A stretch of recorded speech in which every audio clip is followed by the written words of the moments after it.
नेपालमा थप एकजनामा Omicron variant पुष्टि। पुसको अन्तिम सातादेखि बुस्टर डोज दिने सरकारको तयारी। नेपालमा थप एकजनामा कोरोना भाइरसको ओमिक्रोन भेरिएन्ट पुष्टि भएको छ। एक 98 वर्षीय वृद्धमा ओमिक्रोन भेरिएन्ट पुष्टि भएको स्वास्थ्य तथा जनसङ्ख्या मन्त्रालयको नियमित प्रेस ब्रिफिङमा प्रवक्ता डाक्टर सङ्गीता मिश्राले जानकारी दिइन्। संक्रमित वृद्ध होम आइसोलेसनमा रहेको र स्वास्थ्य अवस्था सामान्य रहेको मिश्राले बताइन्। हालसम्म नेपालमा पीसीआर विधिबाट 47,91,497 परीक्षण भएको छ भने एन्टिजन विधिबाट 7,93,167 गरी कुल 55,84,664 परीक्षण भएको छ। हालसम्म 2,038 जनाको जिन सिक्वेन्सिङ गरिएको छ। नियमित जिन सिक्वेन्सिङ भइरहेकोमा 22वटा डेल्टा र एकवटा ओमिक्रोन पोजिटिभ देखिएको छ। ओमिक्रोन पोजिटिभ देखिएका युवक 98 वर्षीय आफ्नै घरमा आइसोलेसनमा हाम्रो निगरानीमा हुनुहुन्छ र उहाँसँग जोडिनु भएका उहाँको कन्ट्याक्ट ट्रेसिङ पनि समेत भइराखेको बेहोरा जानकारी गराउँछौँ। यसरी परीक्षण गरिएमध्ये पीसीआर विधिबाट 8,26,423 जना सङ्क्रमित हुनुभएको छ भने एन्टिजन विधिबाट 96,040 जना सङ्क्रमित गरी कुल 9,22,433 जना सङ्क्रमित हुनुभएको छ। हालसम्म कोभिड-19 सङ्क्रमित भई 8,09,659 जना डिस्चार्ज हुनुभएको छ। त्यसरी कोभिड-19 का कारण 11,579 जनाले ज्यान गुमाइसक्नु भएको छ। गत 24 घण्टामा कुल 7,233 जनाको पीसीआर गरेको छ। त्यसमध्ये 217 जना सङ्क्रमित हुनुभएको छ भने 4,043 जनाको एन्टिजन परीक्षण गर्दा कोभिड-19 सङ्क्रमित हुनुभएको छ र जम्मा 236 जनामा परीक्षण पोजिटिभ देखिएको छ। 272 जना कोभिड-19 सङ्क्रमण भई डिस्चार्ज हुनुभएको छ र आज 2 जनाले कोभिड-19 का कारण ज्यान गुमाउनु भएको छ। यो सँगै नेपालमा 3 जना ओमिक्रोन संक्रमित भेटिएका छन्। यसअघि एकै दिन 2 जनामा ओमिक्रोन भेरिएन्ट पुष्टि भएको थियो। तीव्र रूपमा फैलने भनिएको कोरोनाको ओमिक्रोन भेरिएन्ट विश्वका 100 भन्दा बढी देशमा पुष्टि भएको छ। त्यस्तै नेपालमा थप 236 जनामा कोरोना भाइरसको संक्रमण पुष्टि भएको छ। पीसीआर परीक्षण गर्दा 217 जना र एन्टिजन परीक्षण गर्दा 19 जनामा संक्रमण पुष्टि भएको हो। मन्त्रालयका अनुसार काठमाडौँमा 76, भक्तपुरमा 13 र ललितपुरमा 33 जनामा संक्रमण पुष्टि भएको छ। बुधबार थपिएका सँगै नेपालमा कोरोना संक्रमितको कुल संख्या 9,22,433 पुगेको छ। पछिल्लो 24 घण्टामा 272 जना कोरोना संक्रमण मुक्त भएका छन्। अहिले देशभर टेस्ट पोजिटिभिटी दर 3% रहेको छ। बुधबार देशैभर 4,948 जना होम आइसोलेसनमा र 237 जना संस्थागत आइसोलेसनमा रहेका छन्। अस्पतालमा उपचाररत मध्ये 92 जना आइसियु र 27 जना भेन्टिलेटरमा रहेको स्वास्थ्य तथा जनसङ्ख्या मन्त्रालयले जनाएको छ। अहिलेसम्म 8,09,359 जना संक्रमण मुक्त भएका छन्। 2 जनाको मृत्यु भएको छ। यो सँगै नेपालमा मृत्यु हुनेको संख्या 11,579 पुगेको छ। प्रतिनिधि सभाको बैठकद्वारा तेजाब लगायत अन्य 3 अध्यादेश स्वीकृत। प्रतिपक्ष एमालेको अवरोध भने कायमै। तेजाब तथा घातक रासायनिक पदार्थ नियमनका लागि सरकारले ल्याएको अध्यादेश संसदले स्वीकृत गरेको छ। प्रतिनिधि सभाको आजको बैठकमा गृहमन्त्रीका तर्फबाट सञ्चार तथा सूचना प्रविधि मन्त्री ज्ञानेन्द्र बहादुर कार्कीले पेश गरेको अध्यादेश संसदले स्वीकृत गरेको हो। अघिल्लो सरकारले जारी गरेको अध्यादेश संसदमा पेश हुन नसकेपछि स्वत निष्क्रिय भएको थियो। तेजाब आक्रमणका घटना बढेपछि त्यस्ता घटनाका दोषीलाई कडा सजायको व्यवस्था आवश्यक भएका कारण सरकारले अर्को अध्यादेश जारी गरेर उक्त कानून कार्यान्वयनमा राखेको थियो। त्यसरी कार्यान्वयनमा रहेको अध्यादेश सरकारले संसदमा पेश गरेको हो। संसदबाट अध्यादेश स्वीकृत भएसँगै अब प्रतिस्थापन विधेयक मार्फत तेजाब तथा घातक रासायनिक पदार्थको प्रयोगबाट आक्रमण गर्नेहरूलाई कडा कारबाही गर्ने गरी स्थायी कानूनको व्यवस्था गर्ने बाटो खुला भएको छ। अब सरकारले प्रतिस्थापन विधेयक ल्याएर संसदबाट पारित गरी राष्ट्रपतिबाट प्रमाणीकरण भएपछि तेजाब तथा घातक रासायनिक पदार्थका तथा प्रयोग सम्बन्धी स्थायी कानून निर्माण हुनेछ। त्यस्तै बैठकले संघीय प्रहरी अध्यादेश संसदले स्वीकृत गरेको छ। बैठकमा मन्त्री कार्कीले प्रस्तुत गरेको संघीय प्रहरी सम्बन्धी अध्यादेश बहुमतबाट स्वीकृत भएको हो। सरकारले अघिल्लो सरकारले संसदमा पेश गरेको संघीय प्रहरी ऐन सम्बन्धी विधेयक फिर्ता लिएर अध्यादेश जारी गरेको थियो। उक्त अध्यादेश सरकारले संसदमा पेश गरेपछि प्रतिनिधि सभाबाट स्वीकृत भएको हो। अध्यादेशमा नेमकीपा सांसद प्रेम सुवालले विरोधको सूचना दर्ता गराएका थिए। उक्त प्रस्ताव बहुमतबाट अस्वीकृत भएपछि मन्त्री कार्कीले संघीय प्रहरी ऐन सम्बन्धी विधेयक स्वीकृत गरियोस् भन्ने प्रस्ताव प्रस्तुत गरेका थिए। नेपाल मजदुर किसान पार्टीका सांसद प्रेम सुवालले एमसीसीको समर्थन गर्ने नेपालका केही बुद्धिजीवी भारत र अमेरिकाका नयाँ गोर्खा पल्टन रहेको आरोप लगाएका छन्। संसदमा प्रस्तुत विभिन्न विधेयकका लागि बुधबार दिएको समयमा उनले एमसीसीको विरोध जारी राख्दै यस्तो टिप्पणी गरेका हुन्। उनले नेपालमा एमसीसी सम्झौतालाई केही बुद्धिजीवीले समर्थन गरेको र भारत र अमेरिकाले नयाँ गोर्खा पल्टन बनाउने खोजिरहेको बताएका हुन्। यो बिजुलीबाट चलाउनको निम्ति नेपालको बिजुली नेपालीलाई नै चाहिन्छ। एमसीसी सम्झौता भनेको नेपालको बिजुली भारत हुँदै सिङ्गापुर लाने हो। एमसीसी सम्झौताको अनुसूची 5 क मा गोरखपुरसम्म प्रसारण लाइन तान्ने उल्लेख छ। अमेरिका र नेपालको सम्झौतामा गोरखपुरसम्म बिजुलीको लाइन तान्ने कहाँबाट आयो? कुनै पनि देशभक्तले यो देशघाती एमसीसी सम्झौतालाई समर्थन गर्न सक्दैनन्। सभामुख महोदय, एमसीसी समर्थन गर्नेहरू देशघाती र देशद्रोही नै हुन्। यसमा कुनै फरकै छैन। यो विषय चाहिँ सदन र सरकारको ध्यान जाओस्। बुद्धिजीवीलाई भारत र अमेरिकाले भरण पोषण गरेका कारण समर्थन गरिरहेको उनको आरोप छ। उनले नेपालमा कम्युनिस्ट पार्टीको स्थापना नै गोर्खा भर्तीको विरोधमा भएको बताए। उपनिवेशमा बस्ने चिन्तनले देश नबन्ने उनको भनाइ छ। उनले आरआर क्याम्पसका शिक्षक कुटिएको विषय पनि बैठकमा उठाएका छन्। सांसद सुवालले शिक्षकलाई 60 टाका लगाउने गरी कुटिएको विषयमा शिक्षा मन्त्री र गृह मन्त्रीले जवाफ दिनुपर्ने बताएका हुन्। प्रमुख प्रतिपक्षी दल नेकपा एमाले पक्षपूर्ण व्यवहार बन्द गर भन्ने लगायतका नाराहरू लगाउँदै बुधबार पनि प्रतिनिधि सभा बैठक अवरुद्ध पारेको छ। सभामुख अग्निप्रसाद सापकोटाले बैठक सुरु गर्न साथ एमाले सांसदहरूले बेल घेराउ सहित चर्काबाजी गर्दै प्रतिनिधि सभा अवरुद्ध पार्ने कामलाई निरन्तरता दिएको हो। यता सभामुख सापकोटाले सभालाई सुचारू गराएर आफ्ना असहमति राख्न पटक पटक आग्रह गरे पनि एमाले सांसदहरूले त्यसको व्यवस्था गर्दै पक्षपातपूर्ण व्यवहार बन्द गर, संसदीय मर्यादा कायम गर, पार्टी फुटाउने षड्यन्त्र मुर्दाबाद भन्ने नारा लगाएका थिए।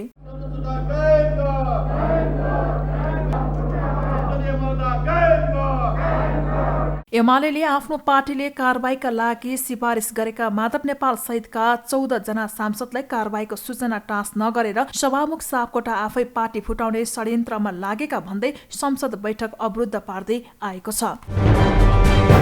प्रधानमन्त्री शेरबहादुर देउवाले रक्षा मन्त्रालयको कार्यभार पनि सम्हालेका छन्। राष्ट्रपति विद्यादेवी भण्डारीले नेपालको संविधानको धारा 77 को उपधारा 2 को खण्ड क बमोजिम रक्षा मन्त्री डाक्टर मिनेन्द्र रिजालले पदबाट राजीनामा दिएपछि सो मन्त्रालयको जिम्मेवारी पनि प्रधानमन्त्री देउवालाई सम्हाल्ने गरी तोकेकी हुन्। प्रमुख प्रतिपक्षी दल नेकपा एमालेको अवरोधका बीच बुधबार बसेको प्रतिनिधि सभाको बैठकको सुरुमै सभामुख अग्निप्रसाद सापकोटाले राष्ट्रपति कार्यालयबाट प्राप्त पत्र पढेर सुनाउँदै राष्ट्रपति भण्डारीले रक्षा मन्त्रालयको कार्यभार पनि सम्हाल्ने जिम्मेवारी प्रधानमन्त्री देउवालाई तोकेको बताए। सर्वप्रथम राष्ट्रपतिको कार्यालयबाट पत्र प्राप्त हुन आएको छ, सोको बेहोरा म पढेर सुनाउँछु।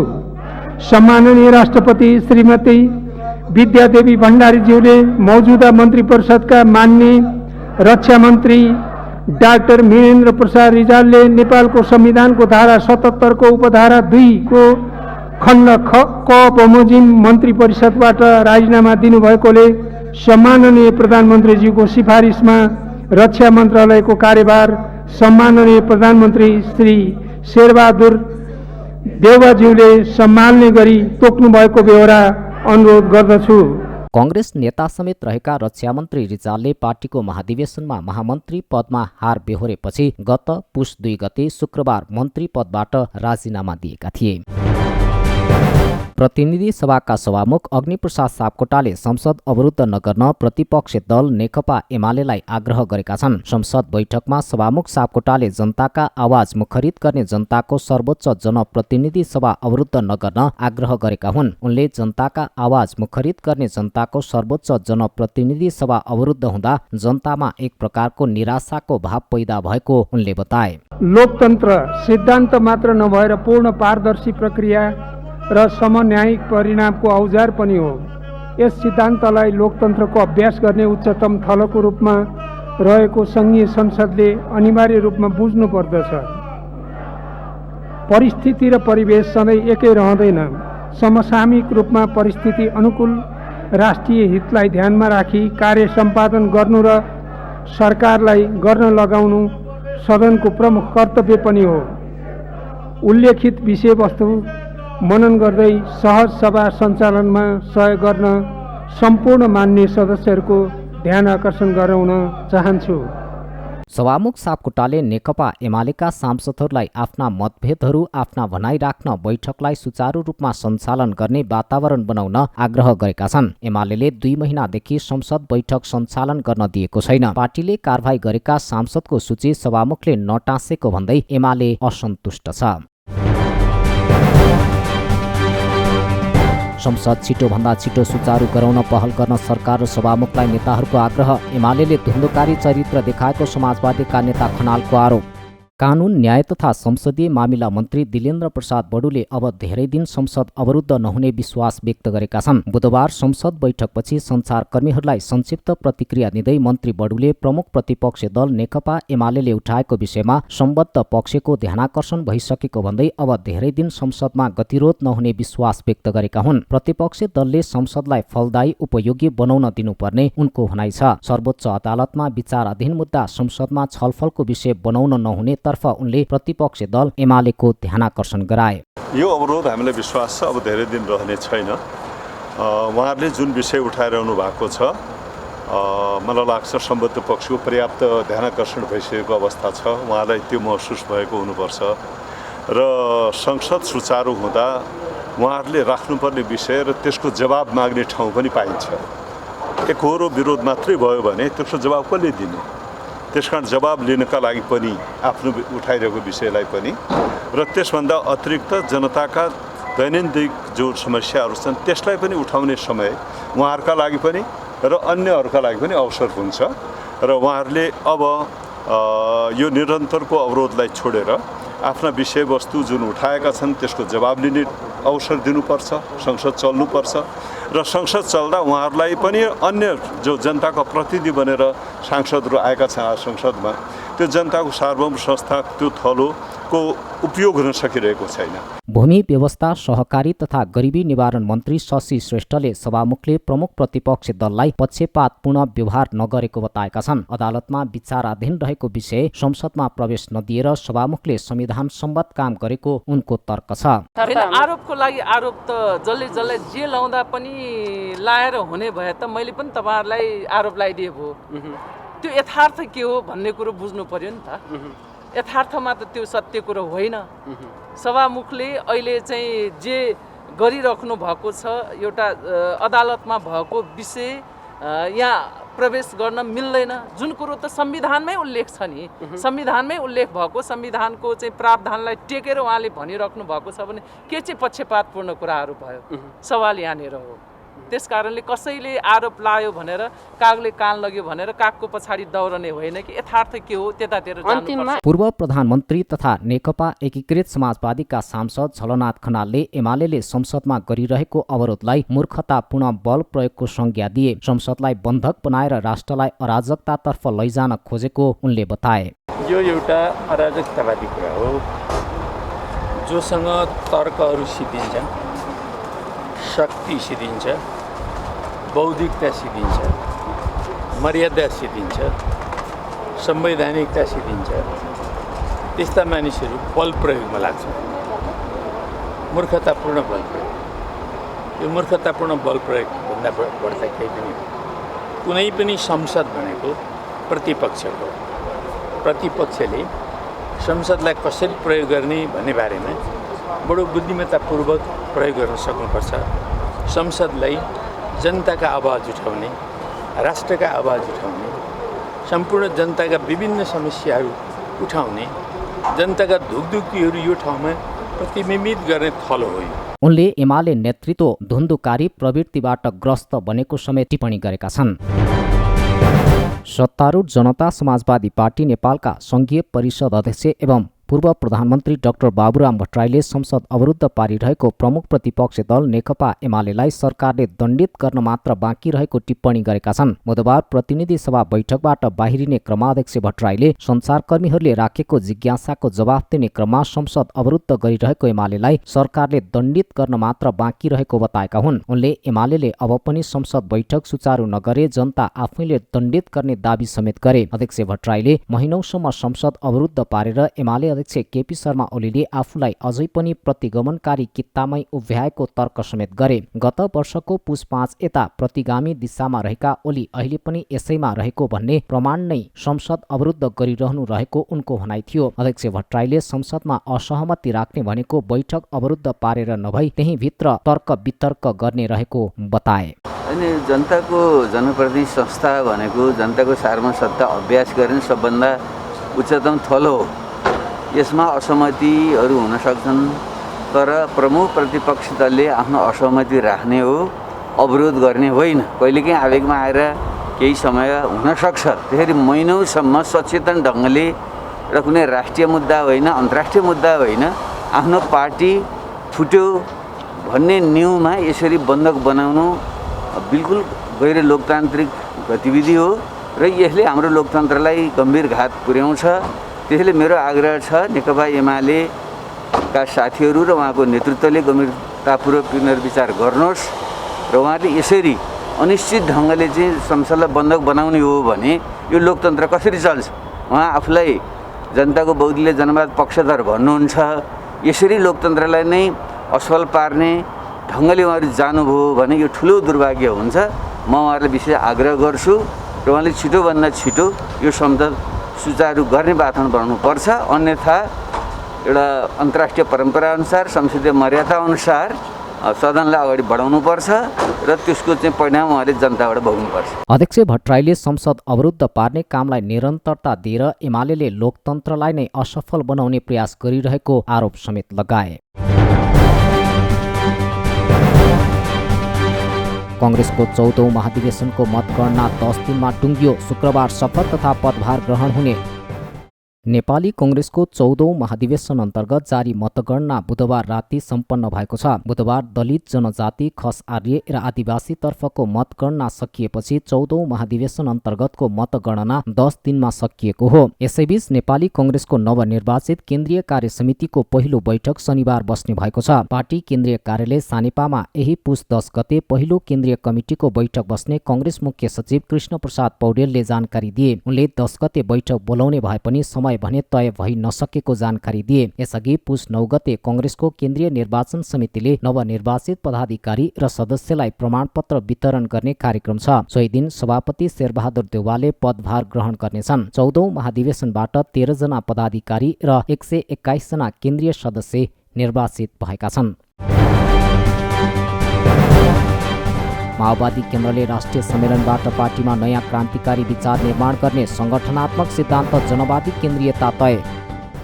नेकपा माओवादी केन्द्रले राष्ट्रिय सहमतिबाट मात्र एमसीसी अगाडि बढ्ने बताएको छ। माओवादी केन्द्रका प्रवक्ता कृष्ण बहादुर महराले राष्ट्रिय सहमतिबाट मात्र एमसीसी अगाडि बढ्ने बताएका हुन्। राष्ट्रिय सम्मेलनको सन्दर्भमा आयोजित पत्रकार सम्मेलनमा महराले परिमार्जन नगरी राष्ट्रिय सहमति बिना एमसीसी अगाडि बढ्न नसक्ने बताए। यो विषयमा माओवादी केन्द्र दृढ रहेको उनको भनाइ छ। हामीले 64 सालमा सबभन्दा ठुलो पार्टी थियौँ।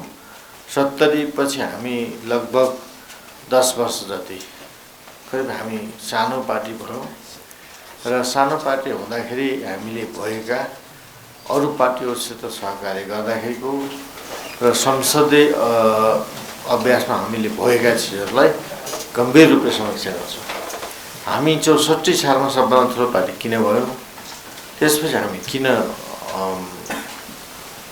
किन साना भयौँ र हामी के गर्नुपर्छ भन्ने विषयमा केन्द्रित भएर हामीले बहस थाल्ने सोचेका छौँ।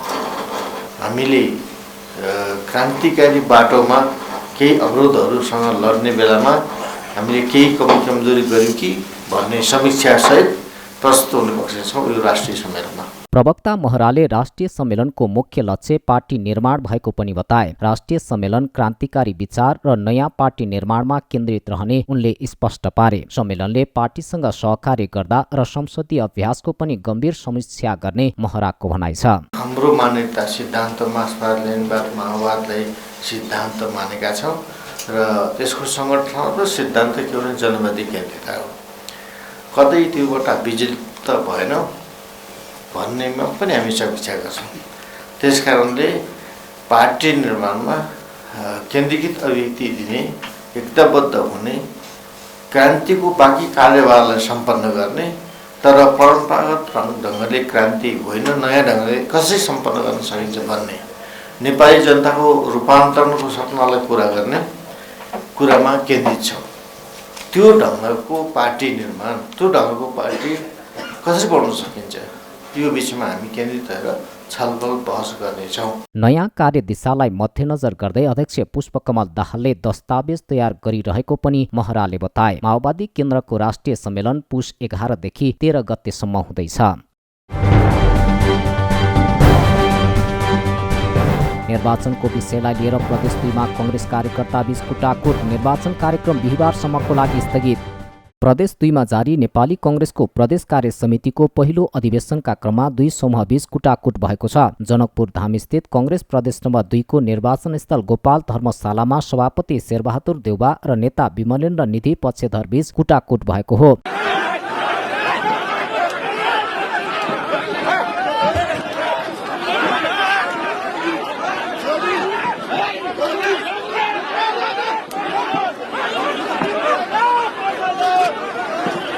दुईवटा प्यानल बनाएर मैदानमा उत्रिएका सभापति देउवा पक्षधर राम सरोज यादव र निधि तथा डाक्टर शेखर कोइरालाको साथ पाएका कृष्णा यादव पक्षका कार्यकर्ताबीच अधिवेशन स्थलमै मुक्का हानाहान भएको हो। सञ्चार तथा सूचना प्रविधि विभागले केन्द्रीकृत एसएमएस गेटवे सेवा शुभारम्भ गरेको छ। बुधबार मन्त्रालयमा आयोजित एक कार्यक्रममा बोल्दै सञ्चार तथा सूचना प्रविधि मन्त्री ज्ञानेन्द्र बहादुर कार्कीले केन्द्रीकृत एसएमएस गेटवे सेवा शुभारम्भ भएको घोषणा गरेका हुन्। उनले अहिलेको युग सूचना र प्रविधिको युग भएकोले प्रविधिसँग लक्षित वर्गलाई जोड्न एसएमएस गेटवे सेवा शुभारम्भ गरिएको बताए। मन्त्री कार्कीले एसएमएस गेटवे सेवा शुभारम्भ गरी समापन र चियापानको कार्यक्रम मात्र गर्ने नभई यसको कार्यान्वयनमा पनि सरकारले ध्यान दिने बताए। उनले सरकारले सकेसम्म जनतालाई प्रविधिसँग जोडेर सेवा दिनुपर्ने बताए। अहिलेको युग भनेको सूचना र प्रविधिको युग हो। सूचना र प्रविधिको युगमा हामी कहाँदेखि उभिराखेका छौँ र सूचना र प्रविधिसँग हाम्रो लक्षित वर्ग जोडिएको छ कि छैन, लक्षित वर्गले यसबाट लाभ लिएको छ कि छैन, त्यतातर्फ हामीले गम्भीरता साथ विश्लेषण गरेनौँ भनेदेखि हामी उद्घाटन गर्छौँ, समारोह गर्छौँ, चियापान गर्छौँ र त्यतिमै मात्रै यो सीमित हुन सक्छ। त्यसैले म जुन उद्देश्यका साथ यो एसएमएस गेटवे हामीले प्रारम्भ गरेका छौँ त्यो उद्देश्यमा पूर्ण रूपले यो सफल हुन सकोस्। मन्त्री कार्कीले सरकारले दिएको सेवाबाट नागरिक लाभान्वित हुँदा राज्य नै लाभान्वित बन्ने बताए। उनले एसएमएस गेटवे सेवा सुरु भएको 2-3 महिनाभित्रबाट जनता कति लाभान्वित हुन्छन् भन्ने कुराको लेखाजोखा गरिने बताए। कुनै पनि सरकारी निकायले सूचना प्रविधि विभागको पूर्वाधार सफ्टवेयर प्रयोग गरी दूरसञ्चार प्रदायक हाल नेपाल टेलिकम र एनसेल मार्फत सेवाग्राहीलाई एसएमएस पठाउने प्रणाली नै एसएमएस गेटवे भएको बताइएको छ। यसबाट सम्बन्धित निकायले आफ्ना सेवाग्राहीलाई सस्तो दरमा सूचना वा जानकारी पठाउन सक्छन्। सेवाग्राहीले पनि सम्बद्ध सरकारी निकायलाई एसएमएस पठाउँदा लाग्ने शुल्क सस्तो हुनेछ। कृषि तथा पशुपन्छी विकास मन्त्री महेन्द्र राय यादवले रासायनिक मलको अर्को विकल्प प्राङ्गारिक मल भएको बताएका छन्। बुधबार नेपाल पारा भेटिनरी एन्ड लाइभ स्टक एसोसिएसनको 10औं राष्ट्रिय महाधिवेशन उद्घाटन सत्रमा बोल्दै मन्त्री यादवले अहिले मल राष्ट्रिय समस्या भएकोले त्यसको समाधान G2Gबाट हुन सक्ने तर अहिलेको विकल्प भनेको प्राङ्गारिक मल नै भएको बताएका हुन्। उनले धेरै देशहरूलाई G2G माध्यमबाट मल दिन पत्राचार गरिए पनि कुनै देश त्यसका लागि तयार रहने स्थिति नदेखिएको बताए। मन्त्री यादवले मलखात लगायतका कृषि सम्बन्धी समस्याहरूको अर्को समाधान भनेको चक्लाबन्दी रहेको समेत बताए। उनले अन्तर्राष्ट्रिय बजारमा पनि मलखातको अभाव रहेकोले किसानको माग अनुसारको पूर्ति गर्न नसकेको उल्लेख गरे। मलको बारेमा समस्या के हो भने विगतमा आजभन्दा 12 महिना पहिले 300-350 डलरमा मेट्रिक टन पाउँथे। केही दिनपछि 465 मा हेर्ने ठेकदारहरू लिए। अहिले अचानक अहिले 1100 मेट्रिक टन भइसक्यो डलरमा। अब ठेकदारले लिएका मलहरू आउने स्थिति छैन र अन्तर्राष्ट्रिय बजारमा पनि यसको अभाव छ, मलखादको अभाव छ। त्यसकारण नेपालमा मलखादको अभाव भए तापनि अहिले गेहूँ सिजनको लागि हामीले डिएपी र मलखाद हामीले केही आपूर्ति गरेका छौँ, तर पनि किसानहरूको माग अनुसार पूर्ति भइरहेको छैन। यसको मूल समस्या के हो भने सरकारले जुन सब्सिडी दिन्छ त्यो सब्सिडी भनेको अहिले नेपालमा त्यो मल अहिलेको मूल्यमा ल्याउँदाखेरि 111 रुपियाँ पर्छ। त्यो 111 रुपियाँ पर्छ। 95 रुपियाँ हेर्ने किसान सरकारको सब्सिडी छ। यो अवस्थाले नेपाल सरकारले अहिले नेपालमा 5.5 lakh metric ton 6 lakh metric ton चाहिन्छ। 1 लाख मेट्रिक टन डिएपी चाहिन्छ। मन्त्री यादवले पछिल्लो समय नेपालमा पशु सेवा र कृषिमा नागरिकहरूको आकर्षण बढिरहेको भन्दै कृषिलाई आत्मनिर्भर बनाउनु पर्ने बताए। उनले कृषिलाई आत्मनिर्भर बनाउन सरकारले 20 वर्षे नीति लिएको र सरकारको 3 खम्बा निजी, सहकारी र सरकारी क्षेत्रलाई व्यवस्थित बनाएर अगाडि बढे त्यो सफल हुने बताए। मन्त्री यादवले नेपालीहरूले आफ्नो देशमा उत्पादन भएका चीजहरू समेत पर्याप्त नपाइरहेकोले उत्पादनलाई वृद्धि गरी कृषि क्षेत्रलाई माथि उठाउन आवश्यक रहेको बताए। देश अहिले आयातमुखी बनेकोले देश विकासका लागि आयात नभई निर्यात गरेर अगाडि बढ्नुपर्ने उनको भनाइ छ। किसानहरूमा पशु सेवाप्रति आकर्षण बढेको छ, त्यस्तै कृषि पेसाप्रति आकर्षण बढेको छ, तर यी पेसाहरू अहिले निर्वाहमुखी हो। पशु सेवा पनि पशु सेवालाई आत्मनिर्भर बनाउनको लागि त्यसबाट उत्पादन हुने दुधहरू, त्यसबाट उत्पादितहरू वस्तुहरूलाई कसरी आत्मनिर्भर गर्न सकिन्छ त्यसको लागि र कृषि क्षेत्रलाई आत्मनिर्भर बनाउनको लागि सरकारले अहिले जुन नीति ल्याएको छ यो नीतिमा मलाई चाहिँ 20 वर्षे सरकारको नीति छ, कृषि नीति छ। त्यसै भित्रमा पशुपालन र कृषि छ। यो सबैको मूल जरो के हो भने अहिलेसम्म जुन कृषिको बजेट छुटिएको छ त्यो पर्याप्त छैन। कृषिको बजेटमा वृद्धि गर्नुपर्ने आवश्यक छ। मन्त्री यादवले पशु चिकित्सकहरूले सरकारबाट पाउनुपर्ने कानुनी सुविधा उपलब्ध गराउन मन्त्रालयले पहल गर्ने समेत बताए। उनले कृषिको बजेट पर्याप्त नभएकोले त्यसलाई वृद्धि गरी अगाडि बढे मात्र कृषि क्षेत्रलाई आत्मनिर्भर बनाउन सकिने बताए। मन्त्री यादवले नेपालमै कृषि सम्बन्धी औषधिहरू उत्पादन गर्नको लागि प्राविधिक जनशक्ति खटाउने सोचमा सरकार रहेको र कृषि क्षेत्रलाई उकास्न सरकार तयार रहेको समेत बताए। राष्ट्रिय सभा अन्तर्गतको प्रत्यायोजित व्यवस्थापन तथा सरकारी आश्वासन समितिले प्रत्यायोजित विधायन व्यवस्थित गर्ने सम्बन्धी मस्यौदा विधेयक सम्बन्धमा छलफल गरेको छ। बुधबार सिंहदरबारमा कानून, न्याय तथा संसदीय मामिला मन्त्री दिलेन्द्र प्रसाद बडुको उपस्थितिमा बसेको बैठकले प्रत्यायोजित विधायन व्यवस्थित गर्ने सम्बन्धी मस्यौदा विधेयक सम्बन्धमा छलफल गरेको हो। बैठकमा मन्त्री बडुले प्रत्यायोजित विधायन व्यवस्थित गर्ने सम्बन्धी मस्यौदा विधेयक पनि अति आवश्यक रहेको बताए। ऐन बनाउँदा पनि धेरै ठाउँमा तोकिए अनुसार हुनेछ भनेर अस्पष्ट ढङ्गले ल्याउने, तोक्ने केमा भन्दा नियमावली पनि त्यसअनुसार त्यो ऐनको स्पिरिटमा हुने कि बनेन त्यो पनि सुनिश्चित नहुने अवस्था, नियमावली बनाउने, कार्यविधि आफ्नो ढङ्गले बनाउने यो अव्यवस्था त छ नै। त्यसैलाई व्यवस्थित गर्ने एकरूपता होस्, एउटा गाइडिङ प्रिन्सिपल बनोस् भन्ने उद्देश्य नै यो जुन देखियो यो आफैमा महत्त्वपूर्ण छ। हामी सबैलाई महसुस भएको विषय पनि हो र म त साँच्चै धन्यवाद दिन चाहन्छु यो समितिलाई जसले एउटा पहल सुरु गर्यो र हाम्रो यसप्रतिको प्रतिबद्धता छ। म यसरी स्पष्ट गर्न चाहन्छु कि यो गाइडिङ प्रिन्सिपल यो जुन बनाउन हामी गइरहेका छौँ यसले सबै मन्त्रालयलाई पनि यसले गाइड गर्छ आफ्नो नियमावली बनाउने बेलामा, कार्यविधि बनाउने बेलामा र योभन्दा बाहिर गएर जथाभावी हुँदाखेरिको अव्यवस्थालाई रोक्छ यसले। बैठकमा समितिका सभापति रामनारायण बिडारीले छलफलमा कानून मन्त्रीले प्रत्यायोजित व्यवस्थापनलाई परिमार्जन र नियमन गर्नको लागि छुट्टै ऐन बनाएर संसदमा पेश गर्ने प्रतिबद्धता जनाए। छलफलमा कानून मन्त्री कानून सचिवलाई चाहिँ नि आमन्त्रण गरेर यो प्रत्यायोजित विधान अथवा सहायक कानुन अथवा पार्लियामेन्टले बनाउने बाहेक संसदले बनाउने बाहेक नेपाल सरकारले वा संवैधानिक निकायले अथवा स्ट्याट्युटरी बडी कानुन बमोजिम गठन भएका निकायले बनाउने कानुनहरूको बारेमा एकरूपता ल्याउनु पर्यो। त्यो कानुनहरूको मापदण्ड बन्नु पर्यो। कानुन बनाउँदाखेरि शर्तहरू के रहने हुनु पर्यो भन्ने विषयमा छलफल गरेर एउटा छुट्टै ऐन ल्याउने, प्रत्यायोजित व्यवस्थापनलाई परिमार्जन गर्नको निम्ति, नियमन गर्नको निम्ति एउटा छुट्टै ऐनको मस्यौदा गरेर नेपाल सरकारलाई चाहिँ नि संसदमा पेश गर्नको निम्ति आज यो समितिले निर्देशन, यहाँभन्दा अगाडिको बैठकले पनि दिएको थियो, कानुन मन्त्रालयले निर्देशन दिएको थियो। सभापति बिडारीका अनुसार कानून मन्त्री बडुले चाँडै प्रत्यायोजित व्यवस्थापनलाई परिमार्जन गर्नको निम्ति र नियमन गर्नको लागि छुट्टै ऐन बनाउने सम्बन्धी मस्यौदा विधेयक संसदमा पेश गर्ने प्रतिबद्धता जनाएको जानकारी दिए।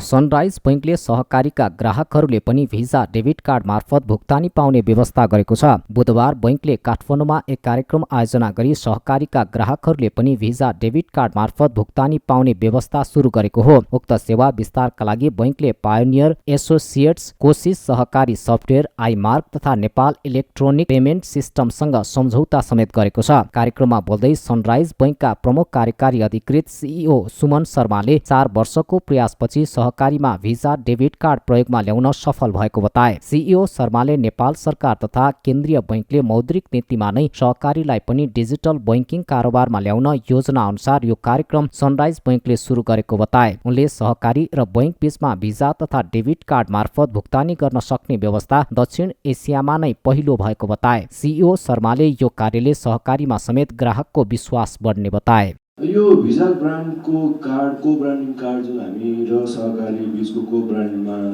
इस्यु हुन्छ, यो चाहिँ भिजाको लागि पनि यो साउथ एसिया रिजनमा चाहिँ फर्स्ट हो, पहिलो अभ्यास हो र यसलाई चाहिँ हामीले सक्सेसफुल बनायौँ भने यो रिजनमा उहाँले यो रिप्लिकेट गर्न पनि सक्नुहुनेछ। र यसको अघि हामीले कडेल सरको कुरा सुन्यौँ। हाम्रो धेरै सहकारीले गरेका उपलब्धिहरूका पनि एउटा रोल मोडलको रूपमा बाहिर प्र्याक्टिस हुन्छ, केही टेक्नोलोजी ट्रान्सफर भइरहेछ भन्ने कुरा हो। र अर्को चाहिँ हामीले भारतमा भएका चिजहरू जुन छ त्यो पनि यहाँ हामी गर्न सक्ने भन्ने कुराहरू पनि गर्नुभयो। त्यस्तै यो को ब्रान्डिङको कार्डको सक्सेसफुल अपरेसन भएमा चाहिँ भविष्यमा अरू अन्य क्षेत्रमा पनि फाइनेन्सियल इन्क्लुजनको लागि काम हुनेछ नेपालदेखि बाहेक भन्ने कुरा आयो। र अर्को कुरा म यहाँलाई भन्छु, सरकारको पहिलेदेखि नै फाइनेन्सियल इन्क्लुजनमा ठुलो के अरे इम्पोर्टेन्स दिइराख्नु भएको छ र सेन्ट्रल ब्याङ्कले पनि यो फाइनेन्सियल इन्क्लुजन सम्बन्धीमा चाहिँ प्रोत्साहन गर्नको लागि धेरै चिजहरू चाहिँ हामीलाई एज अ कमर्सियल ब्याङ्क हामीहरू सबैलाई उहाँहरूको गाइडेन्स रहिरहेको हुन्छ। बैंकले पहिलो चरणमा 4वटा सहकारी संस्थासँग भिजा डेबिट कार्ड मार्फत भुक्तानी पाउने व्यवस्थामा सम्झौता गरेको छ। भिजा ब्रान्ड अन्तर्गत सहकारी संस्थाको ग्राहकका लागि भिजा डेबिट कार्ड जारी गर्ने र यो योजना दक्षिण एसियामा पहिलो भएको छ। सनराइज बैंकले यो परियोजना अन्तर्गत जारी हुने कार्ड मार्फत हुने कारोबारका लागि सेटलमेन्ट बैंकको भूमिका निर्वाह गर्ने बताएको छ।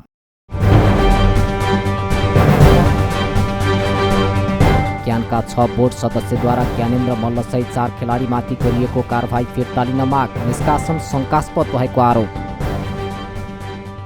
क्रिकेट एसोसिएसन अफ नेपाल क्यानका बोर्ड सदस्यले राष्ट्रिय खेलाडीमाथि नियोजित ढङ्गले गरेको कारबाही फिर्ता लिन आग्रह गरेका छन्। बुधबार राजधानीमा पत्रकार सम्मेलन गर्दै बोर्डका सदस्यहरू ऋषिराम गौतम, अमित वीर पाण्डे, करण महतारा, मोहम्मद दाउद अन्सारी, सञ्जय राज सिंह र छुम्बी लामाले संयुक्त रूपमा पत्रकार सम्मेलन गर्दै हचुवाका भरमा गरिएको खेलाडीमाथिको कारबाही तत्काल फिर्ता लिन आग्रह गरेका हुन्। आफ्नो मेहनत, परिश्रम र टिम भावनाका साथ नेपाललाई एक दिवसीय मान्यता दिलाउन महत्त्वपूर्ण योगदान गरेका क्रिकेट खेलाडीलाई सम्मानको बदला अनुशासनको नाममा नेतृत्वकर्ताले गरिएको कारबाही गलत भएको उनीहरूको भनाइ छ। आइसिसीबाट पुनः निलम्बन फुकुवा हुने वातावरण बनाउन त सकेनौँ नै, आफ्नो मेहनत, परिश्रम र टिम भावनाका साथ नेपाललाई एक दिवसीय मान्यता दिलाउने महत्त्वपूर्ण योगदान गरेका क्रिकेट खेलाडीहरूलाई सम्मानको बदला अनुशासनको नाममा नेतृत्वकर्ताहरूले जुन किसिमको नियोजित कारबाही गरिएको छ यसको हामी घोर भर्त्सना गर्दछौँ। असन्तुष्ट सदस्यहरूले अनुशासन समिति भए पनि सो समितिलाई काम गर्न नदिएको आरोप लगाएका छन्। अनुशासन समिति गठन हुँदाहुँदै सो समितिलाई कार्य गर्न नदिनु, 81 संयोजकलाई हटाउनु, छानबिन समितिको नाममा निर्णयकर्ता नै संयोजक भएर बस्नुले नै स्वतन्त्र छानबिन हुने कुरालाई शङ्काको घेरामा पुर्याएको उनीहरूको भनाइ छ। 2076 आश्विन 11 गते भएको निर्वाचनमा निर्वाचित भए पश्चात नयाँ नेतृत्व आएपछि पनि पूर्ण रूपमा निलम्बन फुकुवा हुन सकेको छैन। यसमा मुख्यतः नेतृत्व जिम्मेवार छ। अहिले पनि विधि पद्धति अनुसार क्रिकेट सङ्घलाई चलाउने प्रयास भएको देखिँदैन। बरु जे जस्ता काम भएका छन् त्यसले अर्को दुर्घटना निम्त्याउने त होइन भन्ने चिन्ता बढेको छ।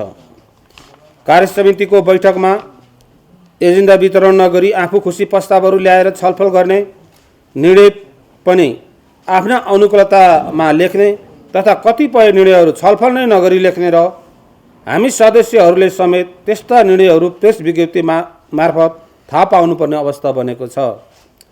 कार्यसमितिको बैठक भएकै दिन निर्णयहरू नलेख्ने तथा एउटा बैठकको निर्णय अर्को बैठकमा समेत जानकारी नगराउँदा असहमति हुँदै पनि आफ्ना धारणा राख्ने अवस्था बनेको छैन।